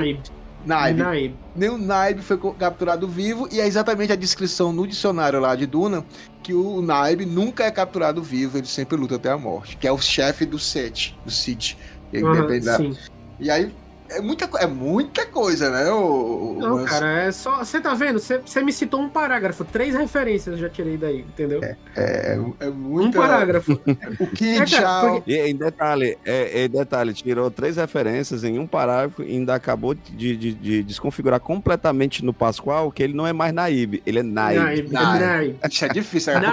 Naib é como se fosse um vereador, ele é um representante, entendeu? Sim. Inclusive no português tem uma palavra que vem de Naib, inclusive, que, por exemplo, é do português antigo, não sei se vocês já ouviram falar em algumas regiões do Brasil, que uma pessoa, ela come que nem um nababo, ela é rica que nem um nababo, porque nababo, ele vem do persa indiano, que os portugueses entraram em contato, que eles chamavam os naibs indianos de nabub. Aí os portugueses adaptaram como nababo, ou senão quando você vê uma coisa muito bonita, muito grande, você fala nababesca, entendeu? É uma coisa nababesca, é uma coisa assim. Já ouviu falar. Já ouvi falar. Nababesco vem de Naib também. Cara, muito legal. Porque os Naibs do Império Mogol. Vamos falar de mais alguns termos, porque a gente até acabou falando do Lisan El-Gaib e do Mahdi, né, que é colocado lá no contexto. O Bilakaifa, né? Exato, que é sem explicar como. Bila Kaif é sem porquê, sem como, Bila aliás. Kaif significa como. Bila Kaif significa sem como. Entendeu? Sim. Sem te explicar como. Não tem explicação pra como isso acontece. Bila Kaif. Você fala. As Bene Gesserit, ela tem, claro, uma inspiração dos jesuítas, o Frankenhead fala sobre isso, mas também tem uma frase em árabe, né, que fala que é filhos da ilha, né, da península, né, parecido também. Sim, exato. Exato, Bani Gesserit. Que também, de alguma forma, tem uma... Que eram os missionários dos ismaelitas. Né? Interessante, né? Mesmo... porque, cara, veja só. Tudo bem que os jesuítas, eles eram missionários religiosos que ficavam metendo na política do Império Espanhol, beleza. Mas, no xiismo ismaelita, no xiismo como um todo, os líderes da comunidade muçulmana e o próprio Mahdi, né? Ele surge através de cruzamentos humanos programados entre os membros e descendentes do profeta para tentar fazer com que surja o Mahdi, para tentar fazer com que surja o imã final que vai liderar os muçulmanos no tempo de justiça. Então, assim, tudo bem que você tem a figura dos jesuítas, mas os Bene Gesserit que ficavam ali no norte da África, né, que mandavam os seus missionários para divulgar, né, os seus mitos, literalmente seus mitos xiitas ali dentro das tribos berberes, eles faziam cruzamentos, né, meio quase endogâmicos, não chegavam a ser tão endogâmicos, com os membros de famílias que tinham sangue do profeta para poder surgir esse imã que ia ser o líder deles. Sim. Então isso faz parte do xiismo, você tá entendendo? Sim. Você tem noção de quanto o Herbert estudou pra fazer esse negócio? Não, olha só, isso é muito específico. Que coisa louca. No filme, o Denis Villeneuve, ele fala... porque assim, no livro é algo mais específico, tem os Fedaykin. Que o Fedaykin não nasceu com o Paul, já existia antes do Paul, mas ele se torna tipo... Sim. Ele entra naquela tropa. E aí a gente vai lendo, né? E você vai falar um pouco o que é o Fedaykin com relação à versão, não sei se nesse caso é muçulmana ou islâmica, mas o Paul tá conversando na tenda e eles estão conversando sobre o que eles deveriam fazer. Aí ele fala, a gente tem que ir mais pro norte e fazer a guerrilha, né? Fazer a destruição das naves dos Harkonnen, né? E aí a pessoa fala, mas ir pro norte é ir pra morte. Aí ele fala que nós vamos pra morte, então. Eu morro, porque se eu morrer, vai vir outro no meu lugar e vai continuar a luta, né? E aí eu queria que tu falasse sobre essa questão. Te arrepiou, não? Assim, ele falando isso Cara, assim, é a visão do martírio dentro do islamismo, né? Não, eu tô falando te arrepiou no sentido não de que isso é uma coisa legal. Eu tô só falando da citação literal. Exato. De ele usar. É uma das visões de martírio dentro do islamismo, é uma das visões das formas de martírio dentro do islamismo, a luta, né, pela libertação do povo, né, pela libertação do povo do zulm, né, da opressão, do que é considerado opressão. Então, assim, assistir Duna com essas citações foi realmente uma experiência do caramba, cara. Porque ele conseguiu incorporar como o povo do deserto via os seus movimentos de libertação colonial. Isso é muito especial, porque entendam uma coisa, tem um documentário que eu recomendo que todos vocês assistam, que se chama Filmes Ruins Árabes Malvados, né? E como Hollywood ajudou a vilificar um povo, o subtítulo do filme.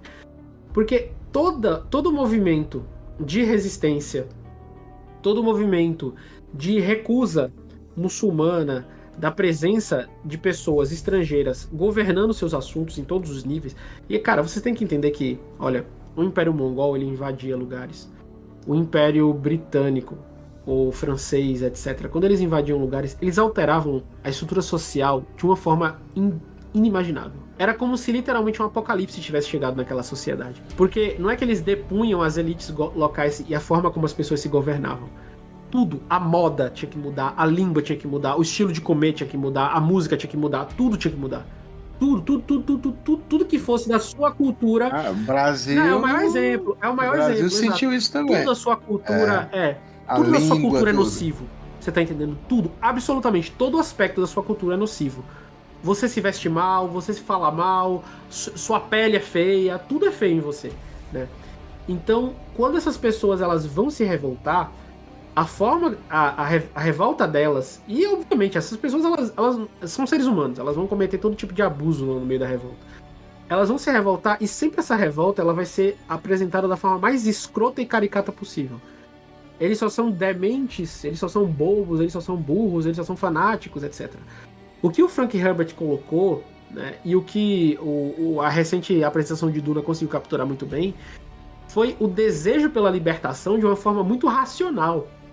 Entendeu? Nossos recursos estão sendo tomados, nosso planeta vive empobrecido, não podemos escolher aquilo que queremos para nós mesmos por causa dessa dominação. E isso é muito especial pro tempo que a gente está vivendo. Porque nos últimos 5 anos, a gente tá vendo um movimento de libertação de diversas regiões do mundo. O Afeganistão. E aqui eu não tô fazendo um juízo de valor por quem está assumindo o poder agora. Eu só estou falando porque eles estão sendo expulsos. Você tá tendo isso no Afeganistão, você tá tendo isso no Iraque, agora na Palestina ainda está, digamos assim, em curso. Você tem diversas influências estrangeiras que chegam aí na região, que impõem a sua vontade em todos os aspectos, e o povo começando a se revoltar de uma forma nunca vista antes. Hoje o Oriente Médio tem 5 frontes de guerra que estão lutando nesse exato momento. O Iêmen tá bloqueando o mar ali a região do Mar Vermelho. Você tem a Síria, que assim, não se fala disso na mídia, mas o norte da Síria ele é controlado pelos Estados Unidos hoje em dia. É como se fosse uma espécie de subcolônia americana hoje em dia, o norte da Síria, que é a região mais rica em petróleo e a região mais rica em fontes agrícolas. Então, assim, os Estados Unidos está matando a Síria de fome há muito tempo, né? Então, assim, tem vários povos se rebelando contra isso. E a forma como ele colocou de que a liberdade do povo é infinitamente superior ao benefício de um ou da individualidade, isso aí ressoa muito com esses movimentos, né? E aí eu me lembro de uma mulher palestina que eu entrevistei, né? Palestina brasileira que eu entrevistei no ano passado, que eu tava falando com ela, né? Olha, falam que você não pode ter seu povo libertado, porque se o seu povo for libertado, quem vai dominar você são os radicais islâmicos. E você vai ter que usar véu. E ela não usava véu. Aí ela olhou pra mim e ela falou assim: vocês acham que, assim, tudo que a gente almeja é me vestir como vocês? É usar a mesma roupa que vocês? É estar vestido que nem vocês? Por isso a gente luta depois, mas eu quero poder voltar pro meu país. Você tá entendendo? Isso é muito forte. Sim. Eu tava vendo o filme, e aí eu achei interessante o Villeneuve colocar algo que, assim, não tem de forma explícita, mas tem no livro, que é a questão dos Fremen do Sul, e que são mais fundamentalistas, e os Fremen do Norte. Na realidade, eu no início eu achei assim interessante, eu vi essa dicotomia, mas eu não sei se você percebe da mesma forma, o Hiro também, não sei se percebe. Na realidade, não é uma crítica nessa divisão. Na realidade, eles acabam se conversando. O que eu sinto mais, Pascoal, que é, por exemplo, para a forma da história que o Villeneuve quer contar, e ele acaba, como ele precisa fazer determinadas adaptações, ele acaba criando, certo? Essa pequena problemática que no nosso mundo é gigantesca, né? Para que gere justamente digamos, a aversão a esse cara que está vindo agora. Como assim, né? Para criar essa contextualização e essa guerra interna também. Até falei no último episódio que saiu no ar, essa semana que passou, que apesar do jovem, né? A gente fiz até a alusão da música do Belchior, né? Que o novo sempre vê. Novo sempre vem. O jovem ter uma visão diferente do fundamentalismo religioso, ele também tem a crença dele, e o jovem, ele, por mais revolucionário que ele fosse, ele queria que o Lisan al-Gaib viesse do povo Fremen, né? Viesse dessa forma. Então, assim, de alguma forma, tu sentiu que isso foi incômodo de trazer, olha, tem uma facção que é mais... Eu já colocando até a minha visão, né? Que aí eu também quero saber de ti, mas pra mim não... Porque isso é muito sobre o mundo, né? A gente tem pessoas que realmente são mais fundamentalistas, que vão ser mais crentes em determinadas ações. Eu acho que não fazer isso sairia dessa mensagem tão real e tão humana que o Villeneuve quer contar e que o Herbert sempre contou, né? Sim, exatamente. Porque você tem que mostrar as diversidades internas que existem dentro de um determinado povo.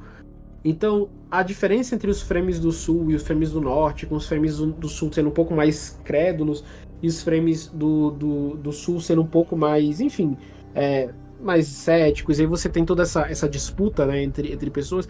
Isso foi uma coisa muito positiva, porque isso mostra os Fremen enquanto experiência humana. Porque a desumanização, veja só, a desumanização de qualquer povo, ela não passa somente pela demonização. Ela passa por transformar as vítimas em vítimas perfeitas. Então, por exemplo, os escravos no Haiti, os escravizados, os negros, vocês não têm noção do que eles fizeram depois na Revolução Haitiana, né? A única revolução ganha... Que deu certo. Né? Por quê? Eles massacraram o povo branco no Haiti. Eles mataram muita gente inocente também. E aí o pessoal até hoje fala, mas peraí, mas a alternativa a isso era a escravidão de um nível que, assim, eu acho que na história da humanidade nem os romanos praticaram. Eu quero que os negros do Haiti sofriam. As torturas eram terríveis. O pessoal abria a boca do pessoal, costurava com fezes e deixava o pessoal morrendo lá, sabe, de febre. Entendeu? Era esse nível de crueldade. Então, assim, a desumanização, ela passa também por criar vítimas perfeitas. Pessoas que nunca reagem, pessoas que nunca se levantam, pessoas que ficam lá e pessoas que não ficam distintas. Por exemplo, essa visão idílica que a gente tem de muitos dos nativos por boa parte da história do Brasil, é porque os nativos do Brasil nunca fizeram um imenso levante contra os portugueses.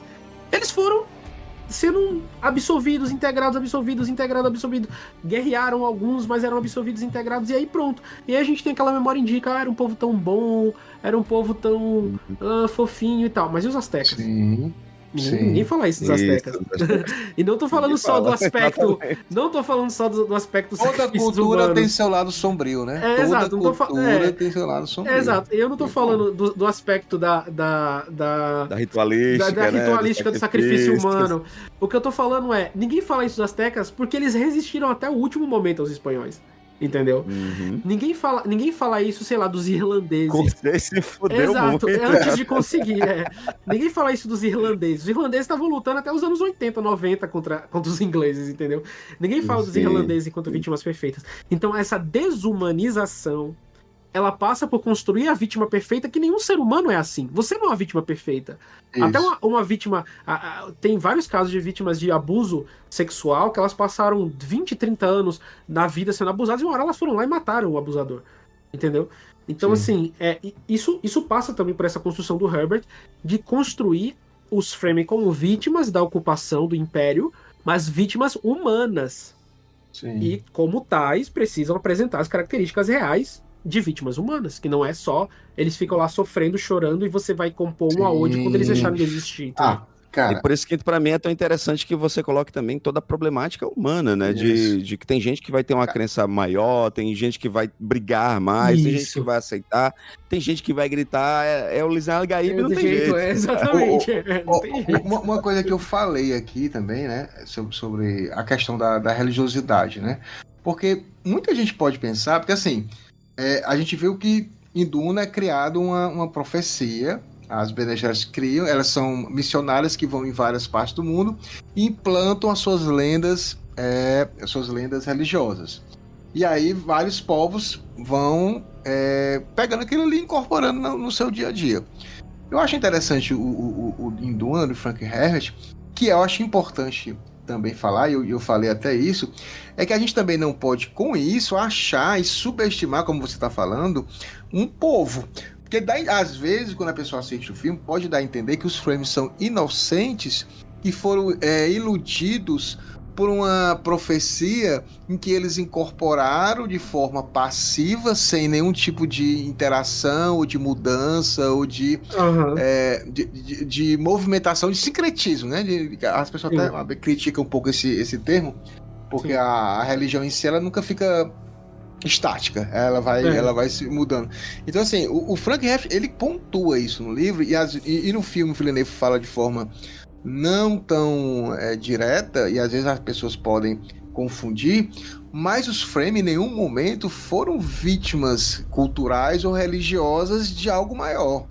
Porque, assim, eles tinham a própria religiosidade. Sim, obviamente, é anterior a isso tudo. Isso, houve essa aculturação de alguns termos, mas eles refizeram da forma deles. Porque a gente fala muito da questão de querer dizer que aí é a questão do imperialista, que são povos exóticos, povos primitivos, né, entre aspas, povos que recebem essa nossa informação e a gente tem que ver que é uma forma estranha de se observar, porque eu falo muito aqui no Ceará, a gente teve um movimento no Caldeirão, a gente teve também Canudos, né, na Bahia, em que a população pobre, marginalizada, que era altamente explorada, se junta num tipo de comunidade religiosa de pessoas que eram pobres, sem instrução realmente, mas que eram ricas de solidariedade, de atenção. Cara, isso aconteceu no Brasil. Exato, isso aconteceu no Brasil com o Islã, né? A revolta dos malês na Bahia. Eu só queria que tu falasse com relação aos Fremen, que é exatamente isso. Eles não são um povo que tá ali recebendo aquilo ali, tô sendo enganado pela profecia. Não, aí eu vou só para finalizar. O Stilgar, quando conversa com o Paul, né, que o Paul não quer ser o Lisan al-Gaib, e ele fala, não, você tem que assumir a liderança aqui do set e tudo mais, tem que me matar. E o cara, não acredito nisso. Aí o Stilgar fala, não importa se você acredita. Não acredita. Eu acredito, né? This prophecy is how they enslave us! It's not a prophecy. It's a story. I don't care what you believe. I believe. Eu acredito. Então, assim, tipo, cara, a gente tá acreditando e a gente vai fazer da nossa forma, não é da tua forma. Exatamente. É até um grito, eu acho isso perfeito, Pascoal, porque é o grito do Believer, né? O grito de Stilgar, deixando claro que, assim, pouco me importa se você não acredita nisso, pouco me importa se você não abraçou. A partir desse momento, eu acredito, e você está inserido e faz parte da minha crença. Faz parte da crença do meu povo, você querendo ou não, né? Exatamente. E assim, essa forma de analisar as coisas, ela tem também muito do que acontece dentro do mundo islâmico. Porque depois da morte do profeta Muhammad, né, quando o profeta Muhammad ele morre, você vai ter várias rebeliões xiitas ao longo da história dos grandes impérios, né? Do Império Omíada, do Império Abássida, você vai ter a liderança xiita. E muitos desses descendentes que foram, digamos assim, geneticamente, vamos benigeretizar as coisas, geneticamente criados como descendentes do profeta Muhammad para fazer a liderança das revoluções xiitas, eles não queriam ser esses líderes. Eles foram forçados pela forma como eles foram criados, pela forma como eles foram colocados, a assumir essas lideranças, muitas vezes de rebelião política sem ter condições, por isso que eles foram todos derrotados, entendeu? Então, faz parte também da construção da religiosidade dos povos que o líder às vezes não quer aquilo ali. Então, colocar os Fremen simplesmente como vítimas, como povos que só são explorados, como povos que só são utilizados, como povos que não têm agência por elementos, que não é a totalidade da sua cultura, ter vindo dessa missionária protectiva, né, das Bene Gesserit, aí eu acho uma simplificação das coisas, que ignora como as crenças humanas, elas são criadas de verdade. Que elas não são criadas com base no automiolismo, elas não são criadas simplesmente com base naquilo que é totalmente indígena daquele povo. Elas são criadas com um construto que vem de séculos e de décadas, e as pessoas estão construindo as suas crenças com base nisso aí. E os Fremen são um exemplo ficcional de uma coisa que é humana e que acontece. Não, eu acho que você foi perfeito agora, que até durante a tua fala, né, aí já me remeteu a algo que a gente estava falando no início, né, de uma série fictícia, onde ele pega as Eddas, né, as sagas, e inclui ali personagens históricos, de uma certa forma, que é a série de Vikings, né? Acho que na sua segunda temporada, na invasão aí, o território que ia depois se tornar o território da Normandia, com o personagem do Rollo, que é um personagem histórico, né? O Ragnar, ele tá ferido e ele fala, né? Ele discurso, o pessoal tá discutindo e tal, e ele grita, né? Diz assim: I did not become ill because I aspired to be one. It came about because of other people's actions. And I did not become king out of ambition, but once again, I had no choice as a result of other people's actions. But nonetheless, I am king. King Ragnar. That is my name. King Ragnar. What does a king do, Bien? He rules. Yes! Good! He rules! And as a ruler, I have the last say. Me! Not you! Not you! Not you! And not you! You've all had your ideas. And they have all failed. I will not. Eu não me tornei um Earl porque eu aspirava a ser um Earl. Eu me tornei por causa de ação de outras pessoas. Eu não me tornei, ele continua, eu não me tornei um rei por ambição, não. Me tornei porque as pessoas me colocaram em uma situação e esse foi o resultado. Sim. Frank Herbert, ele traz justamente isso dentro dessa religiosidade, dentro dessas crenças e ao mesmo tempo dentro do humanismo, né?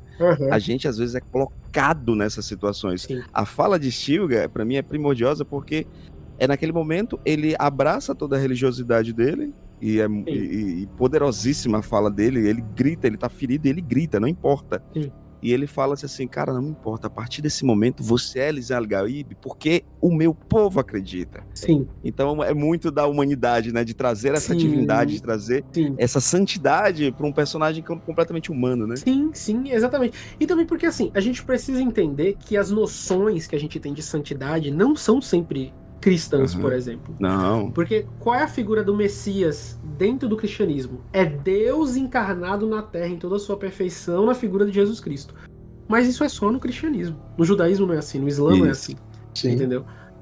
No hinduísmo não é assim. A maioria das religiões do mundo, as figuras messiânicas não são isso. Elas cometem erros, elas cometem acertos. E eu ainda digo mais, falham. É importante que seja falho, né? Exato. Elas cometem erros, elas falham. Por isso que dentro do Islã a gente é né, convocado a analisar os profetas em todas as suas diversidades. Porque, por exemplo, Jesus ele foi um pregador ascético, ele foi um pregador, mas ele nunca casou. Como é que ele vai dar um conselho para você? E aí, de um ponto de vista islâmico, tá, gente? Como é que ele vai dar um conselho para você em todos os aspectos da sua vida sexual? Você tá entendendo? Você precisa de um profeta que casou. E na hora de você fazer suas transações comerciais, você precisa de um profeta que tenha sido comerciante. Então, assim, dentro do Islã, é enxergado as coisas desse jeito. Você tem Moisés, que é um libertador, aí você tem Jetro, Shuaib, né, no Alcorão, que ele era um profeta que foi enviado para acabar com as fraudes comerciais do povo de Madian. Então, assim, você tem várias e várias e várias figuras. Então, os Fremen, eles precisam disso, né, de uma figura messiânica, que é uma figura messiânica dos povos islâmicos.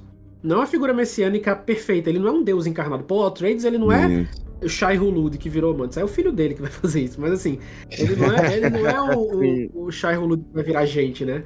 Mas é basicamente isso que as pessoas E o legal é que você foi perfeito porque você fala, né? Dentro do islamismo, você precisa que esse santo, né? Eu gosto de trazer o conceito até para a gente mesclar com o universo, né? Não apenas no cristianismo existe a santidade, né? Existe em todos os lugares. E o santo, ele precisa ser, acima de tudo, humano, né? Ele precisa ser falho, ele precisa ter a vivência, e Paul, ele vai justamente nesse caminho, né? De ser o resgatado, né? Quer dizer, de ser o fugitivo, o resgatado, o que não tem mais nome, o que precisa adquirir um nome, o que se torna revolucionário, o que se torna guerreiro, o que volta a ser duque para poder ser imperador, né? Exatamente isso. E assim, a vida do profeta Muhammad, ela é isso. O profeta Muhammad, ele começa como um pastor de cabras, ele vira comerciante, aí ele participa de batalhas, aí ele vira um profeta, e aí tem tudo isso. Então assim, é uma vida de uma saga, digamos assim, de evolução. Né? E dentro do Islã a vida do profeta é assim, entendeu? O profeta Muhammad ele não acorda dentro do islamismo e assim, não, ali desde o dia 1, desde o dia 0, exato, eu sou o Deus encarnado na Terra. Ele não se diz ele Gaib, não tem jeito, entendeu? Não, ele vai recebendo a profecia ao longo da vida dele, ele vai fazendo as coisas ao longo da vida dele, vai tendo uma construção e junto com ele a comunidade dele vai sendo construída, entendeu? Então assim, é basicamente isso. Tem uma hora que o profeta Muhammad ele olha para suas esposas e ele fala para elas, olha, vocês não são obrigadas a ser minhas esposas, quem quiser continuar sendo minha esposa seja, quem não quiser mais se divorcie de mim, entendeu? Então até como marido, ele digamos assim, ele se via às vezes dessa forma, né? Então, essa figura messiânica humana, que é muito importante falar, humana, ela é forte no Islã e isso acaba, digamos, sendo colocado muito na figura do Paul Atreides. Olha só o grande Hildo. Como eu falei, não é só para um podcast, né? Porque aqui são muitos, vai ter que voltar. Mas é assim, ó, até agora não tem jeito, ele vai ter que voltar. Não tem jeito, ele vai ter que voltar. Tá fluindo tão legal. Nesses momentos eu gravo domingo tranquilo. Tá fluindo de forma legal, mas a gente também não quer passar do dedo com relação, que já o Mansur fez uma grande acessão aqui pra gente, né? Ele está no período religioso, né, o Ramadã e tudo mais, e a gente fez esse tempinho aqui com a gente, agradeço muito. Não, mas antes das considerações finais, eu queria só do Mansur uma coisa. Mansur, o que pra ti, dentro do universo de Duna, seja nos livros, seja porque eu consigo fazer essa separação, o que pra ti diz assim, Hildon, Pascoal, isso aqui é o Islã puro, em sua essência e com muito respeito. Tu simplesmente assim, gente, isso aqui é o Islã. Não tem jeito. Não tem jeito. Eu vou inclusive te mandar depois um print dos meus seguidores falando isso, né? Não tem jeito, né? A gente vai postar, pode? Exato, pode postar. Uma das coisas que mais me impressionou no universo de Duna e que eu achei muito, muito bacana foi de conseguir penetrar na cultura do povo do deserto, é lindo, que foram os árabes iniciais, né? E que construíram o Islã. A questão da assabia, que Ibn Khaldun tanto fala da coesão tribal, que vai dar início aos grandes impérios, nos ciclos que ele coloca entre nômades e povos sedentários, e que isso foi fundamental para estabelecer a expansão do Islã. Porque entendam, o profeta Muhammad, ele vê os árabes, que eram, digamos, oprimidos por todos os impérios, ele traz a profecia, ele traz a religião, e em 60 anos os árabes conquistam o Império Persa e o Império Sassânida. Eles conquistam o Padishah, literalmente, o imperador persa todo, e eles conquistam. Cara, o Islã se expande dessa forma, assim. Óbvio que não da forma como os Fremen se expandiram no sentido literal, mas desse modo avassalador, os beduínos, pobres, lascados, que ninguém dava nada por eles, que iam lutar, 2 montados num camelo porque não tinham dinheiro, revezavam espada, alugavam espada pra lutar e tal. Eles foram estabelecer um império riquíssimo e vai ficar o mais rico do mundo por 1000 anos. Então, assim, essa é a história do Islã. Então, eu ver isso na ficção de uma forma assim tão milimetricamente representada dá um acalorzinho no coração, né? Porque, cara, eu gosto de ficção. Aí eu vou ver lá Senhor dos Anéis. Aí tem os calormanos. Putz, porcaria. Aí eu vou ver lá exato. Aí eu vou ver lá Tolkien, pô, legal e tal. Aí chega os Haradrim, aí eu agora vai. Não foi. Haradrim é tudo uma porcaria. Aí você chega aqui, o Herbert, não tem jeito, olha isso não é isso, cara. Ei, tu vai assistir o Múmia aí, a Múmia aí tem um cara lá que é o símbolo básico de Hollywood do árabe, né? Espada curva. Exatamente, não.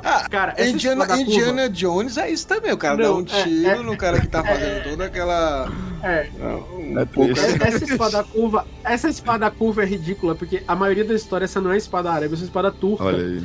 Que foi importada e só começou a ser utilizada mais largamente no Oriente Médio do século XVI pra frente, entendeu? Na Idade Média, na maior parte da história do mundo islâmico, não tinha espada curva, era espada reta, tá entendendo? Era um sabre reto, não era uma espada curva. Caramba. Aí o pessoal fica usando, aí eu falo, pô, cara, é complicado, coisa. Aí vocês não me ajudam.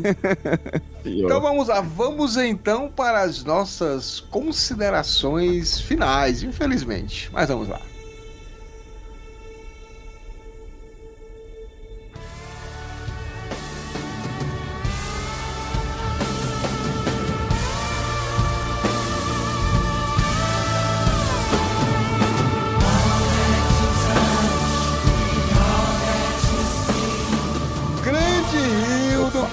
Hildon, você tá feliz. Não, eu sei que você é um historiador.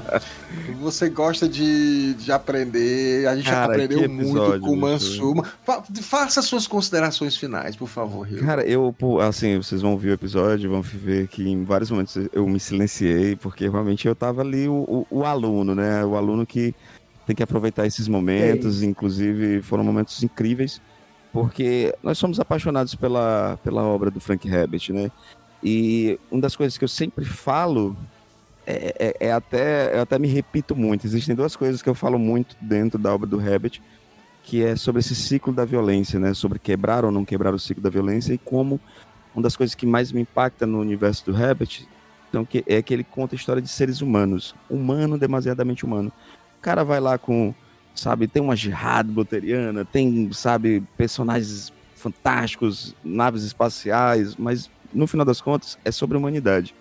E entender a religiosidade, os preceitos, a fé, né, o que pode e o que não pode dentro desses dos preceitos que o Herbert estudou e inseriu, para mim é maravilhoso. Então, muito obrigado, Mansur, por essa aula que você nos deu. Perfeito. Eu que agradeço, gente. Eu que agradeço pelo convite. Para mim é ótimo.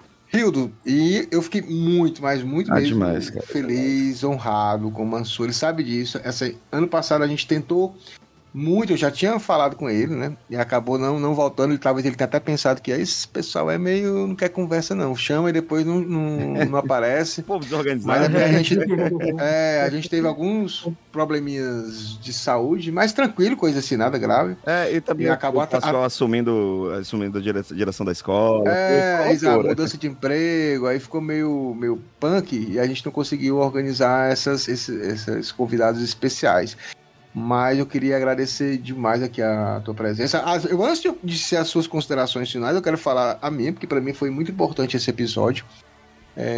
E acho que a galera que curte Duna também vai achar muito enriquecedor. Eu atrevo a dizer que é um dos episódios mais importantes que a gente já gravou, cara. Sim, exato. E o Mansur já está convidado pro DunaCast, que a gente vai pegar alguns episódios de capítulos do livro. Agora a gente está na parte do capítulo, a partir do 36, que a gente vai pegar mesmo as guerrilhas Frame com o Pongo Adib, muito da cultura Frame. Então acho que vai ter muito easter eggs, como ele mesmo falou, para ele mostrar assim pra gente. Eu tenho várias dúvidas sobre termos que são ditos nos filmes, mas então, vamos deixar pro próximo. Vamos deixar pro próximo. E assim, eu agradeço muito, Mansur. Assim, as minhas considerações finais de um programa que vai marcar realmente aqui o DunaCast e o Dunaverso, e eu gostaria, claro, das suas palavras aí, suas considerações finais aqui sobre tudo, sobre o que é que você achou de Duna ou do bate-papo. Fica à vontade aí e falar nas suas redes sociais pra galera seguir também. Pascoal, Hildon, assim, é um prazer, assim, muito bom, é incrível pra mim falar sobre Duna, né? Eu queria muito fazer esse episódio com vocês, entendeu? Então, assim, faz tempo que eu queria pegar e só falar sobre Duna, sobre os aspectos islâmicos de Duna. Então, pra mim, foi muito gostosa a conversa, foi muito bacana. E é sempre bom estar nessa troca de conhecimentos, né? A gente aprende, a gente vai aprendendo, falando, né? Uns com os outros, a gente vai trocando experiências. E queria recomendar minhas redes sociais, né? O canal História Islâmica no YouTube, o site História Islâmica, o Instagram da página História Islâmica, o Facebook da página História Islâmica, o WhatsApp da página História Islâmica. O que você tiver de rede social, a gente tem todo dia aí criando conteúdos novos para vocês sobre o universo islâmico na ficção. Então a gente vai falar sobre Duna, a gente vai falar sobre o Islã em Nárnia, a gente vai falar sobre o Islã em... como é que... Agora me fugiu o nome. Em Lovecraft. A gente vai falar sobre o Islã em diversos universos ficcionais que beberam de fontes islâmicas na construção, né, de certos episódios, certos aspectos, ou de grandes porções, como no caso da saga Duna. Mas é isso, gente. Assim, foi muito bom tá aqui com vocês. Quem ainda não viu meu vídeo de Duna, veja, é muito tempo de material. Muito bom. Dou um resumão ali. Pretendo fazer outro daqui a algum tempo, né? Depois que passar certos assuntos urgentes que eu tenho que abordar. Mas é isso, gente. Muito obrigado aí por vocês que me convidaram, né? E para quem vai assistir, compartilhe, mande pros seus amigos que gostam de Duna, que vocês sabem que gostam do tema, porque isso é muito importante para todo mundo. A gente vai colocar na descrição o link pro vídeo, né? Também vamos colocar aqui o link das redes sociais da História Islâmica e do Mansur. Não se preocupem, vocês não vão perder isso, né? Vai estar tudo direitinho lá. E mais uma vez, agradecer Hildon, agradecer Mansur. E até um próximo episódio que com certeza o Mansur já se comprometeu, vai voltar para um DunaCast. Nós vamos falar um pouco mais sobre o povo Fremen. Um grande abraço a todos. Até a próxima semana. Até a próxima semana, pessoal. Valeu.